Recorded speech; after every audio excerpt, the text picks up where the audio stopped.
In the late 1700s, France was one of the richest kingdoms in the world. Its culture shaped Europe. Its language was spoken in royal courts across the continent. Its palaces glittered with gold and mirrors. And yet, beneath the elegance, something was breaking. The people were hungry. For years, bad harvests had driven bread prices higher and higher. Bread was not just food in France, it was survival. For many families, most of their income went just to eat. When bread disappeared, desperation replaced patience. When children starved, anger replaced loyalty. At the top of society stood the king, Louis XVI, ruling an absolute monarchy. Around him lived nobles and clergy who enjoyed privilege, wealth, and exemption from many taxes. Below them lived everyone else: the workers, the farmers, the merchants, the vast majority of France. They paid for everything. The system had a name: the three estates. The first estate was the church, the second was the nobility. The third estate was everyone else.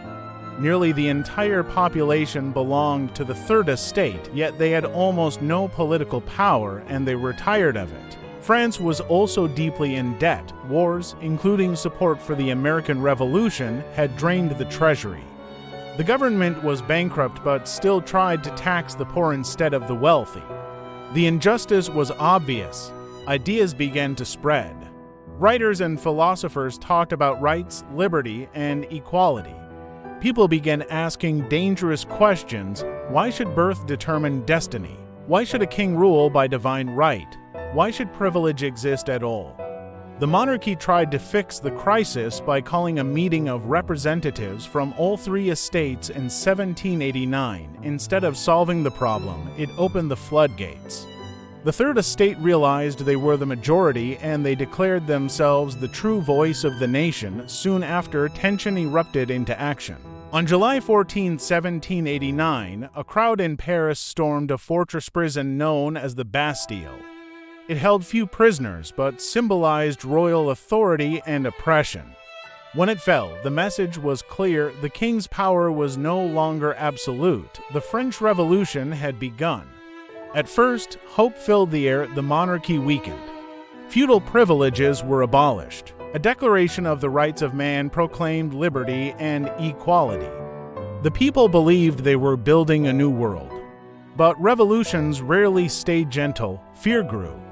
Foreign kings threatened to invade and restore the monarchy. Inside France, loyalty was uncertain.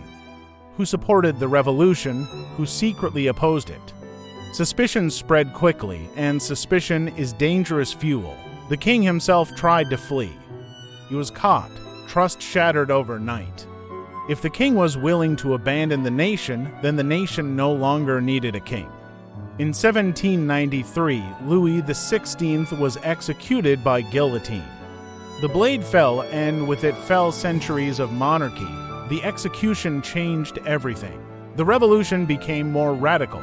Power shifted to leaders who believed the new France could only survive if its enemies were eliminated completely. Among them rose Maximilien Robespierre. He believed terror could protect liberty. What followed became known as the Reign of Terror. The guillotine became a daily presence in Paris. Crowds gathered to watch executions as if attending public theater. Nobles died, priests died, revolutionaries died.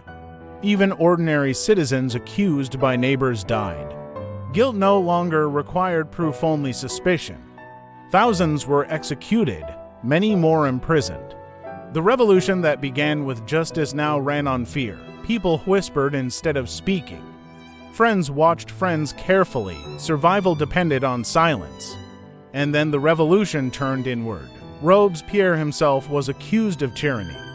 The same machine he used against others was used against him. He was arrested, tried, and executed by the guillotine in 1794. The revolution had devoured its own children. After years of chaos, France was exhausted. Governments rose and fell rapidly. Stability seemed impossible. Into that uncertainty stepped a young General Napoleon Bonaparte. He promised order. Eventually, he crowned himself emperor. The monarchy had fallen only for empire to rise. Yet the revolution had permanently changed the world. Feudal privilege was gone, citizenship replaced subjecthood.